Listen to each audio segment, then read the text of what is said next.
Escolti i que posin les urnes. Sembla ser que aquesta no és, però, la resposta que té Madrid.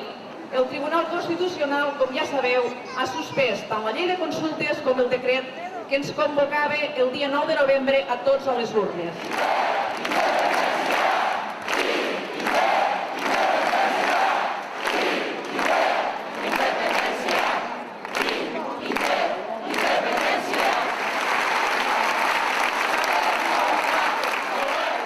La plaça mai havia estat tan plena, hi ha unes 2.000 persones, i amb més força que mai, més units que mai, més convençuts que mai, i apoyant el nostre govern, que sortosament el tenim molt valent.